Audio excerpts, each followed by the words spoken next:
South Korea stands tall on the world stage. It boasts a thriving economy and a vibrant democracy. The nation is a technological powerhouse, captivating global audiences with its entertainment industry. However, beneath this gleaming surface lies a persistent struggle against corruption. South Korea's political landscape has been marred by scandals. These scandals have tested its commitment to justice and accountability. South Korea's journey towards democracy was long and arduous. Student protests, military coups, and authoritarian regimes defined much of its 20th century history. The late 1980s marked a turning point. The country transitioned to direct presidential elections, ushering in a new era of hope. But old habits die hard. The transition to democracy did not erase the specter of corruption. Instead, it brought these issues into sharper focus as citizens demanded greater transparency.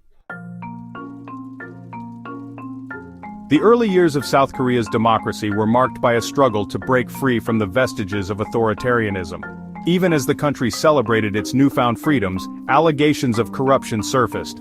The very individuals who had led the charge for democracy were now implicated in shady dealings. This fueled public cynicism and raised questions about the true nature of the country's transformation. The case of Roh Tae-woo, South Korea's first democratically elected president, exemplifies this struggle.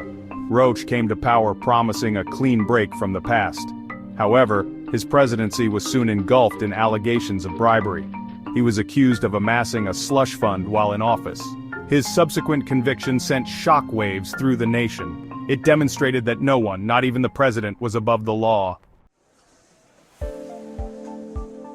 Roh Tae-woo's conviction on corruption charges was a pivotal moment in South Korea's post-democratization era. It signaled a commitment to holding leaders accountable, regardless of their stature. The image of a former president standing trial for crimes committed while in office was a powerful symbol of the rule of law.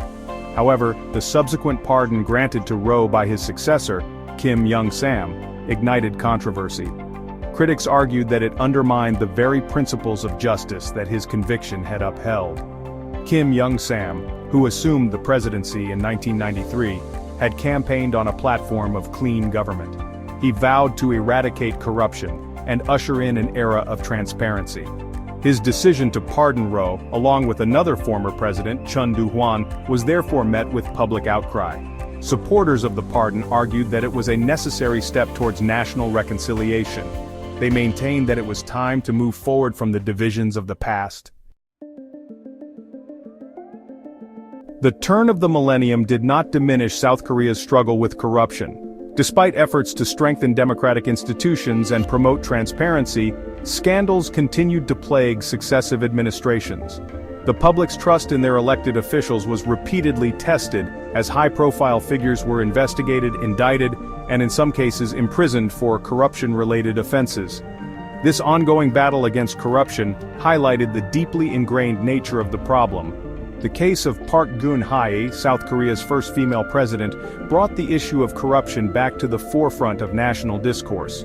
Park, the daughter of former President Park Chung-hee, was elected on a wave of nostalgia and a promise to restore the country's economic fortunes. However, her presidency was cut short by a massive corruption scandal that implicated her in a complex web of bribery and influence peddling. The subsequent impeachment and removal of Park from office in 2017 sent shockwaves throughout the country and beyond. The frequent prosecution of South Korean leaders for corruption presents a perplexing dichotomy. On the one hand, it suggests a deeply rooted culture of corruption within the country's political and business elite. The fact that such scandals continue to emerge, despite efforts to combat them, points to systemic issues that need to be addressed. On the other hand, the willingness to hold even the most powerful figures accountable demonstrates a robust commitment to the rule of law.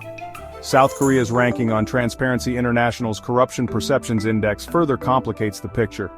The country consistently scores relatively well compared to other Asian nations. This suggests that its legal framework and enforcement mechanisms are relatively effective.